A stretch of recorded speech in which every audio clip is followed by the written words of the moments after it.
this is the Yardi Matrix National Multifamily Report, just came out this week. I did want to note a couple things about this report that I think are really interesting. So they have this list of average rent growth, and you can see the plateau.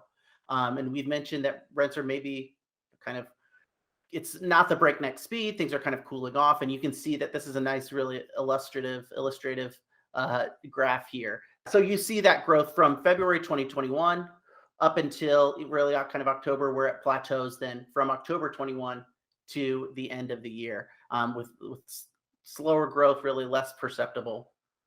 Which is largely seasonal.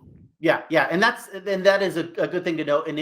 And I want to note that too in the apartment list report is you can see the seasonality. And really, when it comes to seasonality, we're doing a little bit better than normal because there's a slight dip sometimes in the winter months. Yeah. Another story here is it does mention that New York has been rebounding. This has been the real success story or recovery story, really, for 2021. New York is near the top of the list, but again, we're seeing a lot of growth in the Sun Belt and in southern states specifically. Phoenix and Tampa at the top again. We know about Phoenix and Tampa. Outside of New York, which again, like I said, is bouncing back, all of the top growing markets here are in the South.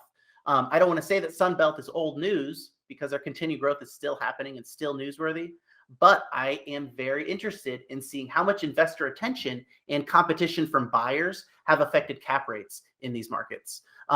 Looking at the monthly growth of multifamily markets is a little bit different picture. So this is a month-to-month growth instead of a year-to-year.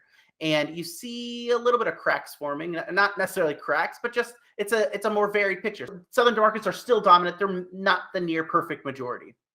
And I'm not biased against Southern markets, but it is winter here in Indianapolis and it is cold. But I like Indianapolis and I'm going to build a nice 4-unit snow fort that is not going to be possible in Tampa right now. So that's true. So that's there. If we get it. Yeah. If we actually get any snow, because this is not real. Yeah. All right. Just cold. That really kind of sums up what I wanted to cover here in the Yardi Matrix report. It covers a lot of the story of the Sun Belt growth and the same amount of growth that we're seeing in New York. All right, Matt. Then Apartment List has got another report out. Again, I think it's always great to compare sources. Yes.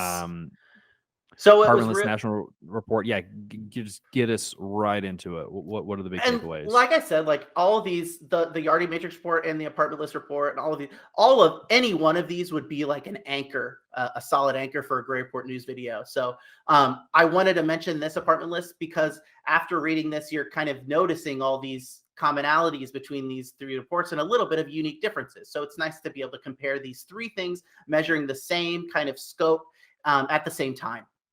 One nice thing that the Apartment List does that's kind of unique is it has that nice map of all of the markets where you can zoom in on the submarkets to see the different areas within a given market, how they may be outperforming the metro area as a whole. And another thing, this is what I was mentioning before, that this apartment lets me do, this report is compare. We've got, again, they're covering the same stuffs, and they all have the speculation on how much growth that we might see in 2022. CoStar expects 11% rent growth in 2022. CoStar measured 11% rent growth in 2021. Yardi Matrix measured 13.5% rent growth in 2021, and Apartment List measured 17.8% rent growth in 2021. Now, I don't have the month-to-month numbers for CoStar, but Yardi Matrix shows a slight 0.1, 0.2% growth for month-to-month numbers. This is a national average. An Apartment List actually measured the first month of cooling rents since December of 2020, which is down only 0.2%. And if you look at that chart of month to month in Apartment List, you see this bar graph where you see it through the years that the 2019 December rents were lower than our current December rents are now. So this is very much seasonal. And if, in fact, we're shrinking our apartment, the rents are cooling at a lower rate. So we're really kind of outperforming essentially typical seasonal rent patterns.